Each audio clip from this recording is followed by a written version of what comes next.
El día de hoy vamos a revisar todo lo que es el equilibrio ácido-básico, que es una función importantísima para mantener la homeostasis del medio interno. También revisaremos un poco los mecanismos para la acidosis y alcalosis metabólica. Los objetivos para hoy serán revisar los principios de la fisiología ácido-base, cuáles son los mecanismos generales por los que ocurren las anormalidades y la aproximación para una evaluación de los pacientes con desórdenes ácido-bases simples o mixtos. Como introducción diremos que para hablar de este equilibrio ácido-base tenemos que hablar de la homeostasis y del ion hidrógeno. Y en este caso diremos que los ingresos versus la producción de hidrogeniones resultante del metabolismo es igual a su eliminación. La cantidad de hidrogeniones que tenemos en el cuerpo es muy pequeña, pero sus variaciones pueden producir grandes cambios. La concentración normal es 40 nanomoles por litro y se mantiene estable. Un nanomol es más o menos 10 a la menos 6 milimol por litro o mol por litro, y eso tendría cuántos ceros delante. Como es una cantidad tan pequeña y tan llena de ceros, se ha optado por usar el logaritmo negativo de la concentración de hidrogeniones, que es el pH, cuyo rango normal es 7.40 más menos 0.04 o 0.05. Cambios tan discretos como 0.1, 0.2 en el pH, ya sea que aumente o disminuya, nos va a dar deterioro cardiopulmonar o del sistema nervioso central. Cambios mayores pueden resultar fatales. ¿Por qué es tan importante la regulación tan estrecha y precisa? Porque tiene que ver con la función celular de las proteínas, como vamos a ver. Entonces, ¿qué cosa es lo primero que diremos? Hemos dicho que la concentración de hidrogeniones sufre muy pequeñas variaciones. ¿Y esto es gracias a qué? A que existe la amortiguación o taponamiento químico por los tampones extra e intracelulares, porque además existe un control respiratorio a través de la presión parcial del dióxido de carbono sanguíneo por alteraciones en la ventilación alveolar. Y por último, tenemos el control de la concentración del bicarbonato por cambios en la excreción renal de hidrogeniones. Entonces, todos estos mecanismos van a mantener la concentración de hidrogeniones, es decir, del pH, sin variaciones, o que estas sean mínimas. Ahora definiremos qué es un ácido y qué es una base. Según Bronsted, ácido es aquella sustancia que dona un hidrogenión, y base es la sustancia que puede aceptar un hidrogenión. Y estas propiedades son independientes de su carga. Aquí tenemos ejemplos de ácidos y de base, ¿no? Tenemos el ácido carbónico, y cuando es una base, bicarbonato más hidrogenión. En el ácido clorhídrico, cloro más hidrógeno. En el amonio, amoníaco más hidrogenión. O fosfato monoácido más hidrogenión, ¿no? Esos son esos ejemplos. Entonces, la otra cosa que vamos a recordar para entender lo que sucede es que hay dos tipos de ácidos: carbónicos, que van a resultar del metabolismo de los carbohidratos y grasas, y más o menos son 15.000 milimoles que se van a expresar a través de la presión del CO2 y que se van a eliminar por vía respiratoria. Ya sabemos que el CO2 no es un ácido, es un gas, pero funciona a partir del metabolismo de estos ácidos carbónicos. Los no carbónicos resultan del metabolismo de las proteínas, especialmente de la oxidación del azufre contenido en los aminoácidos, que genera el ácido sulfúrico. Por esta vía se producen 50 a 100 mil equivalentes por día de hidrogenión, que van a ser eliminados en dos fases. Uno es la combinación con los tampones extracelulares e intracelulares y la excreción en la orina. La fuente de ácidos no carbónicos, que ya hemos visto que es de las proteínas, generalmente es metionina y cisteína, que dan ácido sulfúrico. La combustión incompleta de grasas, de los hidratos de carbono, las combustiones incompletas también dan ácidos orgánicos. El metabolismo de las nucleoproteínas, que da ácido úrico. El metabolismo del fosfato y fósforo inorgánico. Y los ácidos potenciales que pueden generarse de los alimentos como el citrato. Para nosotros ver cómo es que se porta un tampón y cómo se mueve hacia la derecha o a la izquierda y se vuelve ácido base, se tiene la ley de acción de masas. La ley de acción de masas dice: la velocidad de una reacción es proporcional al producto de las concentraciones de los reactantes. Entonces el ejemplo que tenemos es el agua. Si se mueve hacia la derecha, tenemos que es igual a la velocidad es igual a la concentración del hidrogenión más el hidroxilo. Si se mueve a la izquierda, que se forma la molécula, es la velocidad 2 y tenemos que la velocidad 1 es igual a la velocidad 2. Entonces, si juntamos ambas fórmulas, ¿qué tenemos? Que tenemos que hay una nueva constante y esta constante sería de la reacción B1 que es igual a la reacción de B2. Si separamos y dividimos K1 entre K2, nos queda así la fórmula: hidrogenión más hidroxilo entre agua. Eso es más o menos para decirnos cómo se mueve la ley de acción de masas. ¿Para qué nos sirve eso? Nos sirve para verificar si es que las respuestas compensatoria, respiratoria y renal han sido adecuadas. Y hemos dicho que el pH es el logaritmo negativo de la concentración de hidrogeniones y que este es de 7.4. La concentración de hidrogeniones compatibles con la vida es 16 a 160 nanomoles por litro y el pH va de 7.80 a 6.80. Pero la ley de acción de masas no es la única para poder ver qué sucede tanto con el pH y si la respuesta ácido-base ha sido adecuada. Tenemos la ecuación de Henderson-Hasselbalch, que lo que toma en cuenta son los pHs, a diferencia de la ley de acción de masa que tomaba los pesos. Entonces, ¿qué tenemos? Que la relación entre las concentraciones de los reactantes se puede expresar por la ley de masas o por la ecuación de Henderson-Hasselbalch. Los dos nos van a servir. Allí les dejo los ejemplos si quieren revisarlo para el caso del fosfato monoácido y el fosfato dihidrógeno. Ahí están, que es la forma como se van a amortiguar a nivel renal, como vamos a ver más adelante. Finalmente, en el equilibrio ácido-base, tenemos que revisar qué cosas son los amortiguadores o buffers, ¿no? Cómo es que estos compuestos son capaces de ayudar a que no hayan grandes variaciones en la concentración de hidrogenión. Un amortiguador o buffer suele ser un ácido débil.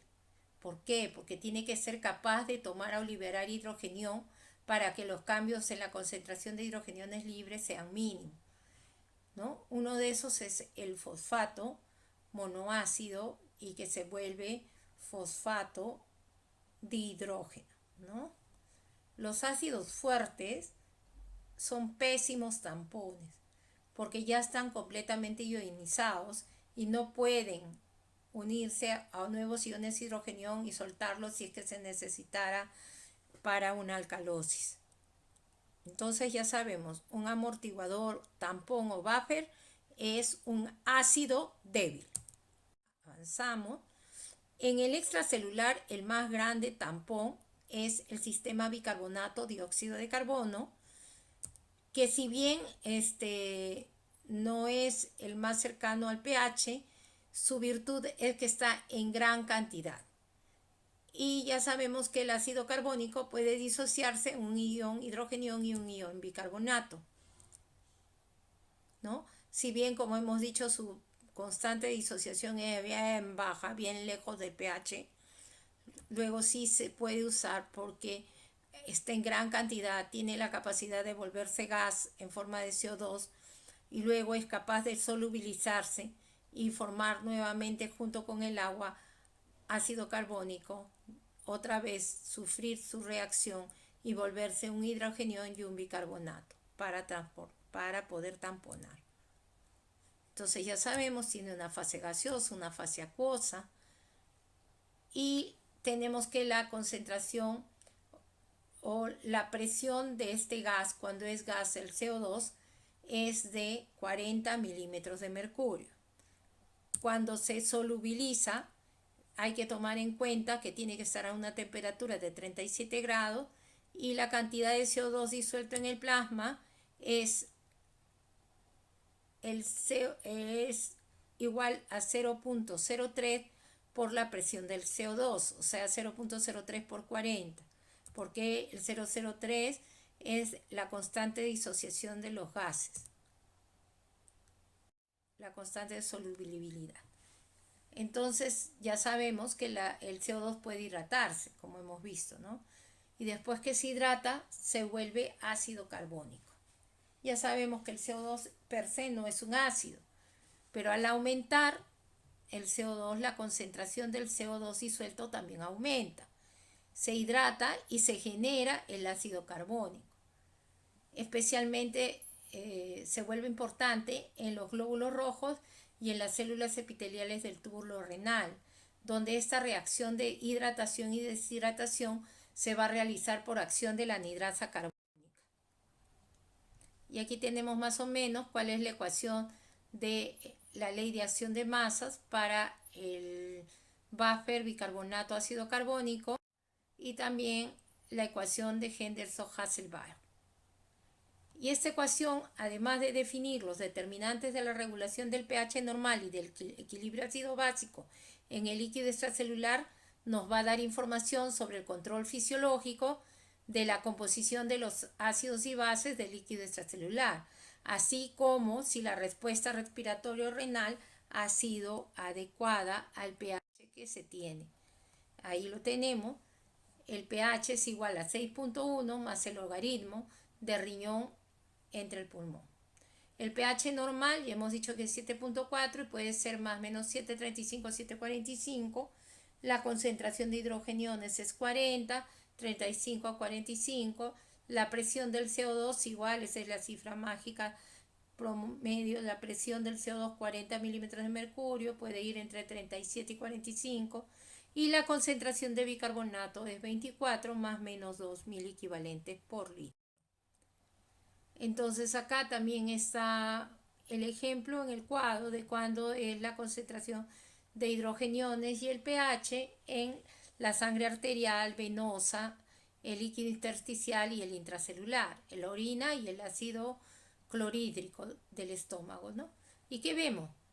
Que el pH de 7.4 lo vamos a ver en la sangre arterial, es un poco menor a nivel del intersticio y en la sangre venosa.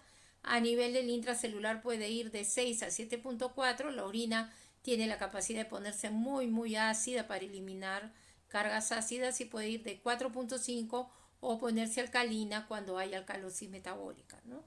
Y en el organismo la solución más ácida que tenemos es el ácido clorhídrico del estómago. Lo bueno es que está confinada, no entra en intercambio con nada. Ya sabemos que el principal buffer extracelular es el bicarbonato, dióxido de carbono o ácido carbónico. El bicarbonato es porque está en mayor proporción y es capaz de variar la presión del CO2 por cambios en la ventilación alveolar. Eso es lo que hace que sea un buen tampón. También tampona bien al fosfato dihidrógeno, al ácido sulfúrico. Tampona bien al ácido sulfúrico, que ya sabemos que es producto del metabolismo de las proteínas o de los llamados ácidos no carbónicos.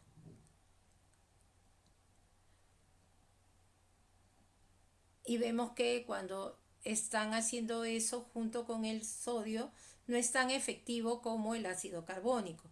El ácido carbónico finalmente se va a desdoblar en un hidrogenión y un bicarbonato, que es una base. ¿no? También tenemos los fosfatos inorgánicos y las proteínas plasmáticas que también van a funcionar como buffers en el extracelular. Luego viene el segundo grupo, que son los amortiguadores o buffers intracelulares y óseos. Y aquí también tenemos proteínas, fosfatos orgánicos e inorgánicos y la hemoglobina, ¿no? La hemoglobina es capaz de tamponar al hidrógeno. También el hueso resulta un importante buffer o amortiguador, porque al entrar una carga ácida va a liberar este mineral óseo como carbonato de sodio o carbonato de potasio, luego carbonato de calcio o sales de fosfato de calcio. Todas estas reacciones se van a iniciar porque hay una disminución de la concentración del bicarbonato plasmático. ¿Cuánto amortigua el hueso? 40% de la carga ácida. Y eso es realmente importante cuando estamos en una enfermedad renal crónica que tiene acidosis metabólica crónica. También el hueso es capaz de regular una alcalosis, ingresando carbonato al hueso y liberando hidrógeno de la hemoglobina y de las proteínas para regresar al estado estable. Entonces, ¿hay implicancias clínicas de todos estos movimientos en el equilibrio ácido-base? Sí, la carga ácida aumenta la liberación de calcio del hueso y la excreción urinaria de calcio. Y eso puede favorecer que se formen cálculos, ¿no? Porque aumenta la excreción del calcio. Y además hay una disminución de la excreción del citrato, que normalmente se unía al calcio y hacía que no precipite, que no se forma calcio. Como hay más calcio libre, esta puede precipitar en forma de oxalato y de esa manera hacerse calcio. También cuando el pH urinario baja, puede precipitar el ácido úrico, que normalmente está circulando en forma de urato, pero en un pH ácido se vuelve piedra, ¿no? Y de ahí también puede formarse más piedras de calcio. Y lo que más nos preocupa es cuando estamos frente a una enfermedad renal crónica terminal donde las reservas de calcio van disminuyendo y esto finalmente ocasiona la enfermedad óseo-metabólica que es característica de los pacientes renales. Ahora veremos cómo es la amortiguación química de ácidos y bases. Tenemos que ver cómo se mueven los diferentes compuestos. Vamos a decir, si aumenta la concentración de hidrogeniones, disminuye el pH y disminuye la concentración del bicarbonato. Y eso es lo que conocemos como acidemia. Al otro lado, si disminuye la concentración de hidrogeniones, aumenta el pH, aumenta la concentración de bicarbonato. Y eso es alcalemia. Cuando ya vemos los procesos y los cambios que originan en el organismo, las llamamos acidosis y alcalosis metabólica. Y también pueden haber trastornos mixtos. Ahora, cuando se producen todos estos cambios, van a haber también otros cambios a nivel respiratorio. Así como hay cambios en el bicarbonato y nos dan los trastornos metabólicos, los trastornos respiratorios se van a dar cuando hay un aumento de la presión del CO2, es acidemia, y cuando disminuye la presión del CO2 es alcalemia. Y los trastornos se llaman acidosis y alcalosis respiratoria. Cuando recibimos una carga ácida, ¿no? Que puede ser del producto del metabolismo de la proteína o de algunos, claro, de los alimentos ricos en carnes o algo así, ¿qué va a pasar? 57% van a ser tamponados por los buffers intracelulares, 43% por los buffers extracelulares, ¿no? Porque acuérdense que son estos dos los que van a salir como respuesta rápida.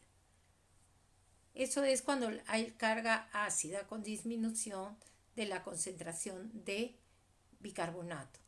¿Qué pasa cuando es aumento de la presión del CO2, como es la acidosis respiratoria? ¿Qué va a haber? Aumenta la presión del CO2 y también aumenta el bicarbonato extracelular. Y aquí la amortiguación de esta acidosis respiratoria, 97% lo hace el buffer intracelular y 3% lo hace el buffer extracelular. Entonces, y el extracelular es el mecanismo de las proteínas, ¿no? Entonces, lo que más vamos a tener es que el intracelular intercambia sodio con hidrogenión, potasio con hidrogenión, cloro con bicarbonato, para tratar de amortiguar estos cambios. El pH intracelular suele ser más bajo que el pH extracelular. Va entre 7,17, 6,69, incluso en el ejemplo anterior era hasta 6. Depende de qué tejido estamos hablando. El tejido que tiene menos pH son los túbulos, ¿no? Los túbulos renales tienen pH más bajo, como vamos a ver, ¿no? Se pueden medir por espectroscopía, resonancia magnética nuclear, microelectrodo, uso de marcadores fluorescentes.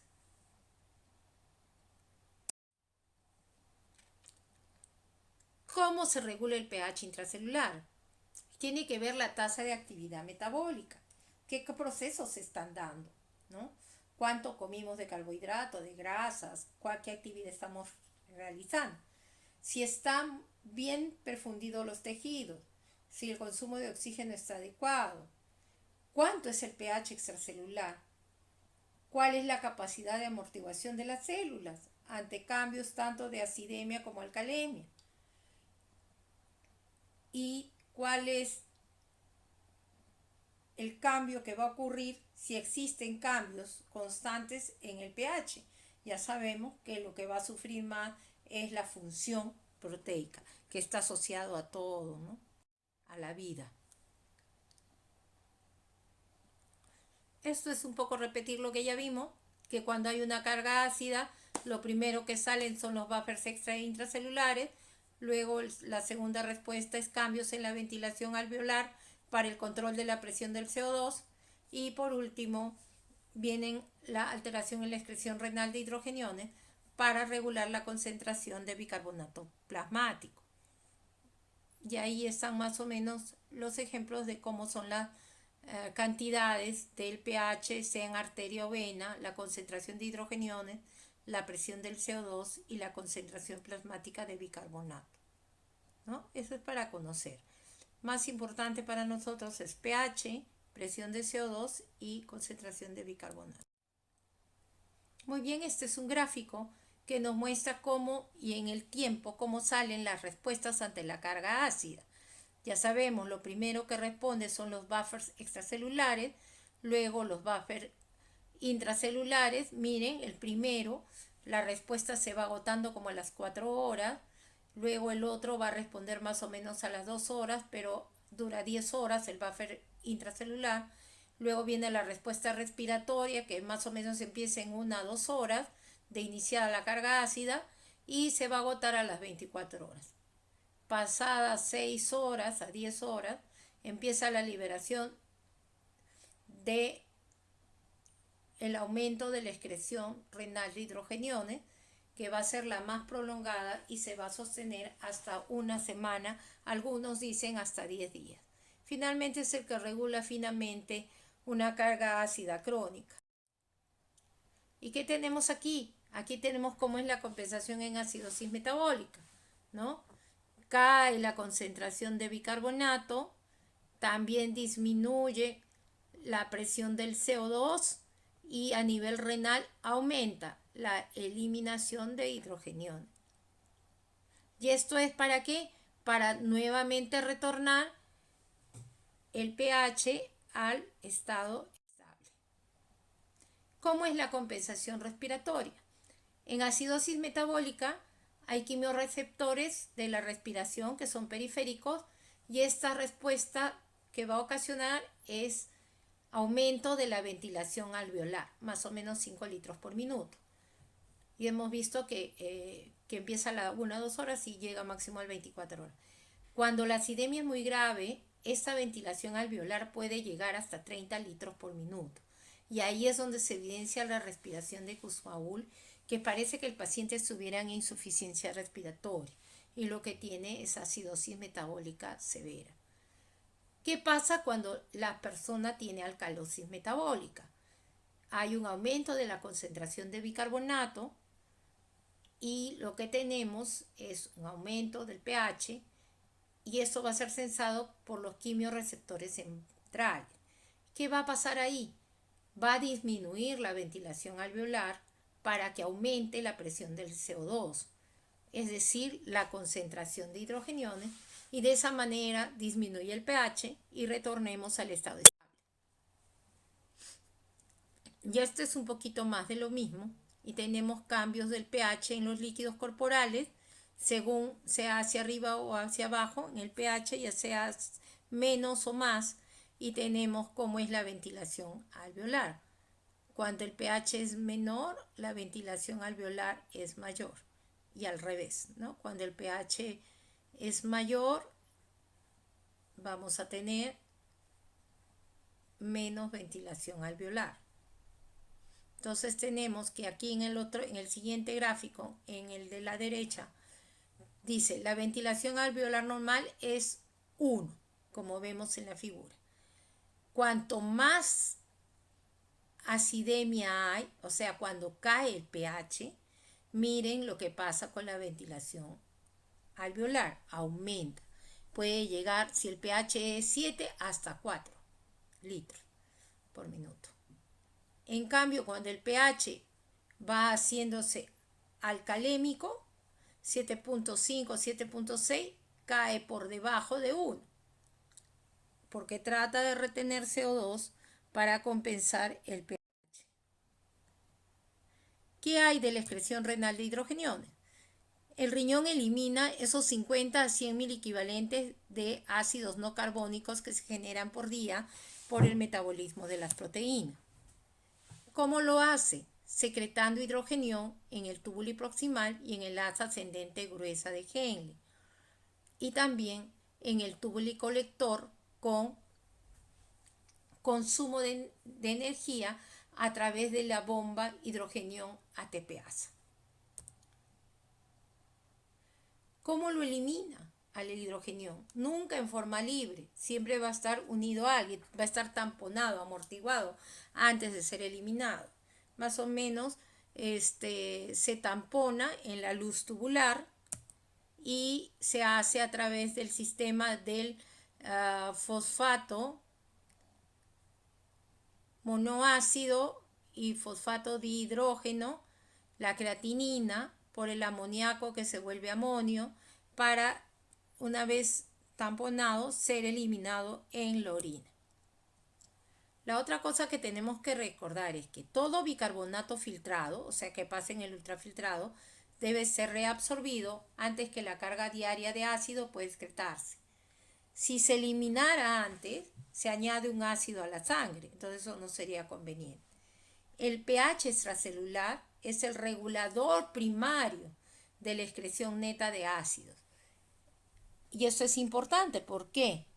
Porque si el pH va a disminuir, entonces el riñón tiene que eliminar el hidrogenión para tratar de volver al estado estable. Pero existen otros estados patológicos que pueden también jugar para la eliminación de los ácidos, como es la disminución del volumen circulante efectivo, el que haya hiperaldosteronismo, y también juega la concentración del potasio. Claro, porque normalmente aldosterona tiene dos formas de responder.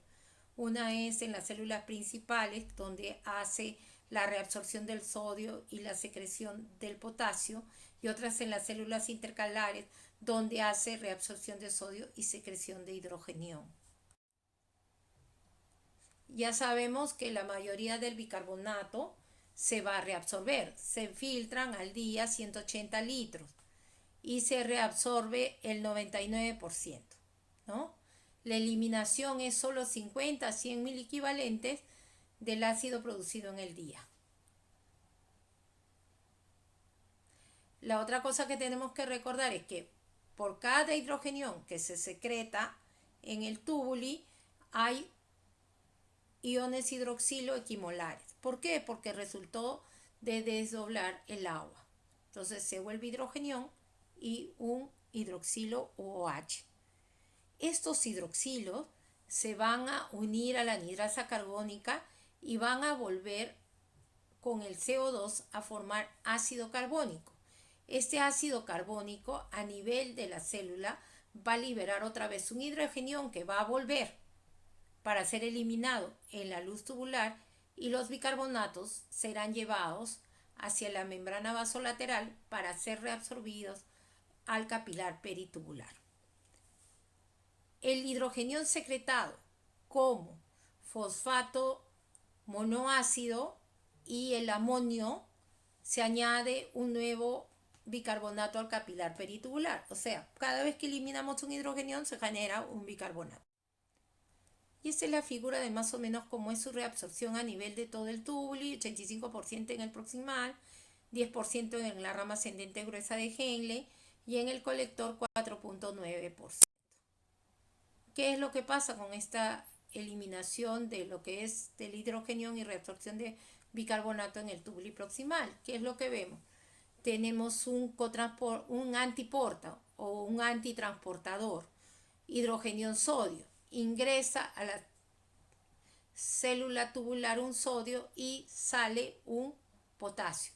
En esta luz tubular, junto con el bicarbonato filtrado y bajo acción de anhidrasa carbónica, se forma agua y CO2.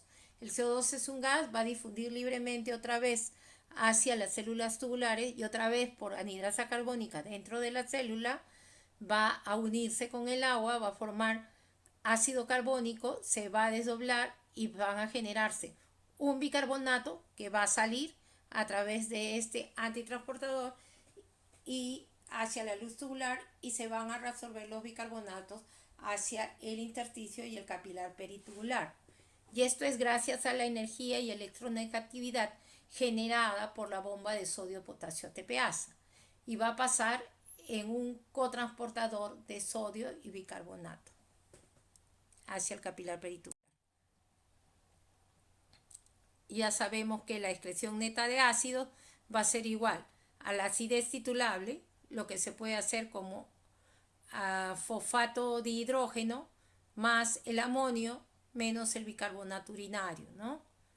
Ya sabemos cómo es el mecanismo de la acidificación proximal, ya la vimos, y también vamos a tener una secreción de hidrógeno por la antiporta sodio-hidrogenión en la membrana luminal y por reabsorción de bicarbonato en el haz ascendente de Henle.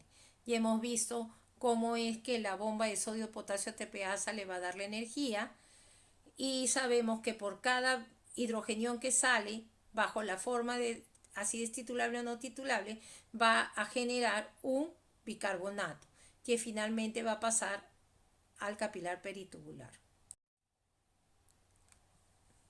Y esta es una imagen de cómo nos muestra cómo el riñón, cómo el tubuli es capaz de actuar ante una carga ácida o sea, en una acidosis o en una alcalosis. La figura superior nos muestra cómo es que se secreta el hidrogenión a la luz tubular para que se vaya en la orina, y a su vez se va generando bicarbonato que va a ser reabsorbido y pasar a la luz tubular, en este caso con un antitransportador con el cloro.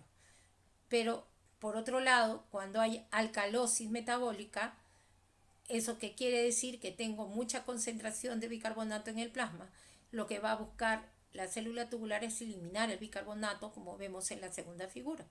Y vemos la salida de bicarbonato con ingreso de otro anión, que es el cloro, y también vemos otra vez la unión de el agua con el CO2 por acción de la anhidrasa carbónica, pero en este caso que se forme el hidrogenión y el bicarbonato, ya no se va a eliminar el hidrogenión, al contrario, se va a reabsorber hacia el capilar peritubular y se va a secretar el bicarbonato a la luz para que se vaya en la orina.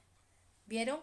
Es la respuesta inversa ante un estado diferente, como la alcalosis. ¿Cómo es lo de la acidez titulable? Aquí, básicamente, el fosfato monoácido filtrado va a ir hacia el túbulo proximal, que ya sabemos que está secretando hidrogenión por el cotransportador, ya sea con sodio o con potasio, ¿no es cierto? Ese hidrogenión se va a unir a este fosfato monoácido y va a formar el fosfato dihidrógeno, y de esta manera va a eliminar su carga de hidrogenión. Eso es la acidez titulable. Por cada hidrogenión que estamos eliminando se va a generar un bicarbonato. Seguimos avanzando y no es el único mecanismo. También tenemos la amoniagénesis y la excreción. La amoniagénesis, ya sabemos, se genera a partir de la glutamina filtrada. De ahí nace el amonio, ¿no? Este amonio puede unirse a otro hidrogenión que se secreta y el amoníaco es NH3 y se une a otro hidrogenión y forma el amonio. Y en forma de amonio se va a eliminar en la orina. Y el intercambio también es con el sodio hidrogenión. Se van a eliminar ahí. Eso es por un lado. Al otro lado, ¿qué tenemos? Que en un estado donde tenemos demasiado bicarbonato, vamos a tener que es capaz de reabsorber también ácido en forma de amonio hacia el capilar peritubular, como vemos ahí. Y eso también se hace por la bomba de sodio-potasio ATPasa, parecido a lo que señalamos en el otro ejemplo. Muy bien, esto es el resumen. Tenemos toda la carga ácida filtrada que viene ya unida y tamponada, por decir en este caso como fosfato monoácido. Viene el hidrogenión, se hace el fosfato de hidrógeno y sale a la orina.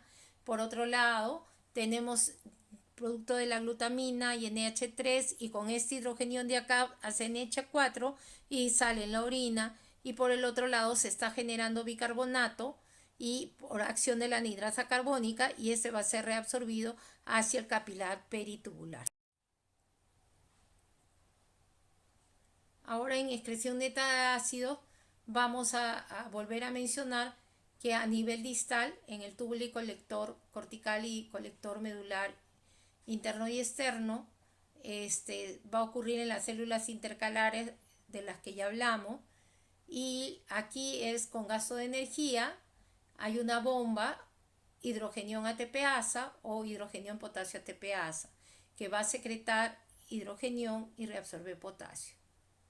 La electronegatividad se mantiene por la secreción de cloro y son influenciadas por la reabsorción de sodio en las células principales, que son bajo acción de aldosterona. La gradiente eléctrica afecta el manejo de ácidos en dos vías. Acumula hidrogenión en el lumen, en la luz tubular, y facilita la reabsorción pasiva de bicarbonato. La salida de bicarbonato es mediada por el intercambiador cloro-bicarbonato, como vimos, en la membrana vasolateral. Y ahí, ¿qué pasa? El bicarbonato se reabsorbe al capilar peritubular, es decir, a la circulación sistémica, e ingresa a la célula cloro. Esto es el resumen. Miren ustedes lo que pasa. Viene con el filtrado, el fosfato monoácido, el bicarbonato, el sodio, y se dan los diferentes procesos en el túbulo proximal. Ya hemos visto el transportador sodio hidrogenión y se reabsorbe sodio y se secreta hidrogenión a la luz que se va a unir con todos esos que vienen y van a formar el fosfato de hidrógeno y el amonio y van a ser eliminados, ¿no? Lo que es acidez titulable y no titulable, y por otro lado se va a regenerar bicarbonato. Esto es un poco para que veamos cuánto es lo que se amortigua por el mecanismo de la acidez titulable, que son los 50 milimoles de fosfato, ¿no? Ahí está. Y vamos a tener factores que van a modificar o aumentar la secreción de hidrogenión y la reabsorción de bicarbonato. ¿Cuáles son? Si aumenta la presión del CO2, claro, porque está como subiendo el ácido, hay acidosis respiratoria, entonces hay aumento del hidrogenión, disminución del bicarbonato.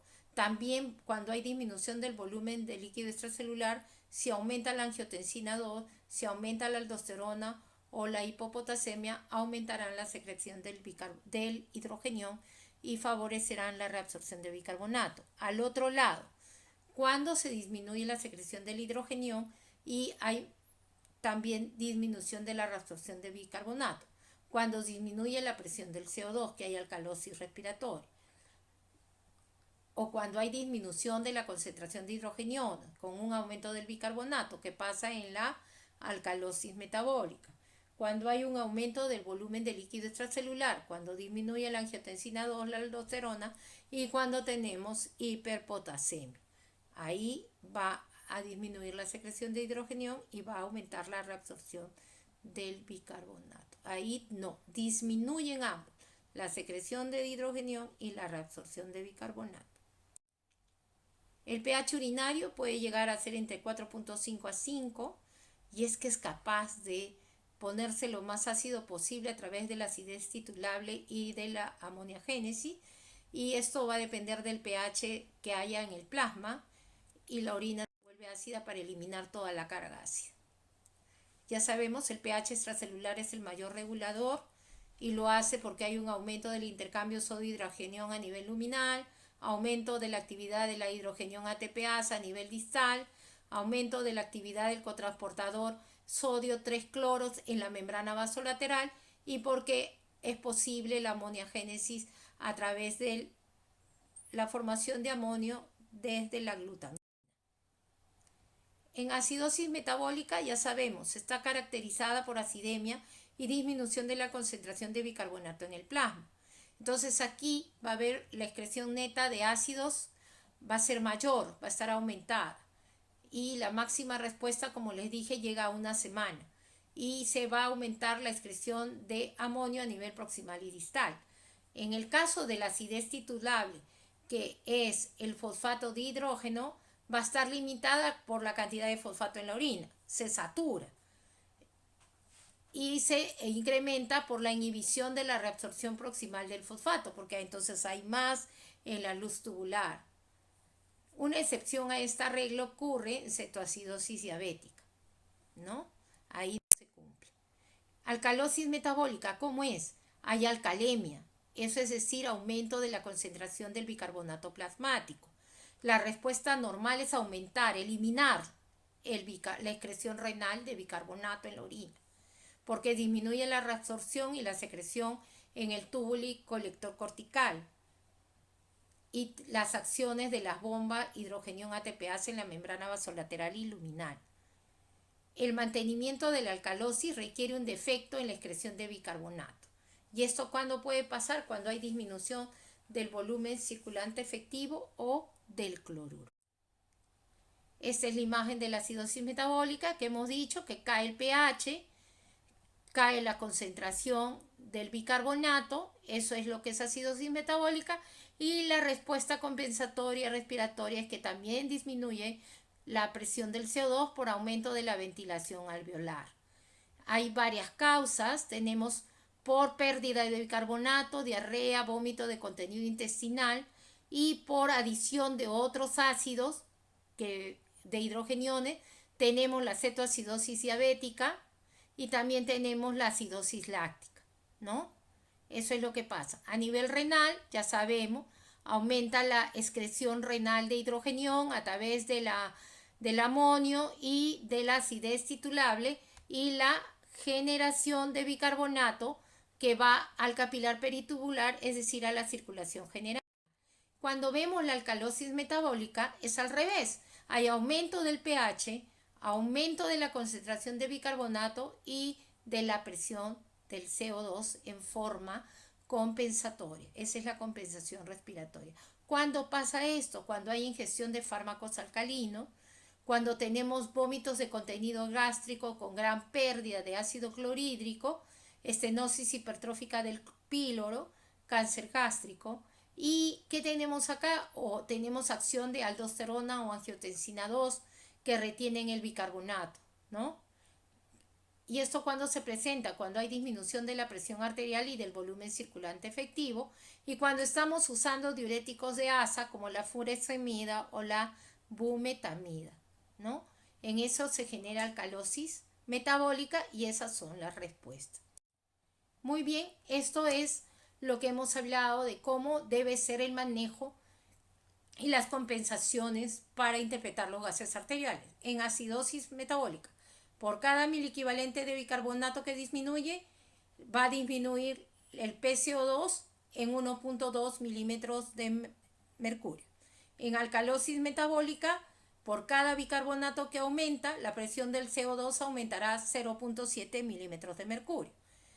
Para los trastornos respiratorios hay agudos y crónicos. En la acidosis respiratoria aguda que se instala en 24 horas, ¿qué vamos a tener? Por cada 10 milímetros de mercurio de la presión de CO2 que aumenta, el bicarbonato aumentará 1.000 equivalentes. Y cuando es crónico, 3 a 5.000 equivalentes. Y en la alcalosis respiratoria, por cada 10 milímetros de mercurio que baja, en la aguda disminuirá el bicarbonato 2.000 equivalentes por litro y en el crónico 4.000 equivalentes por litro.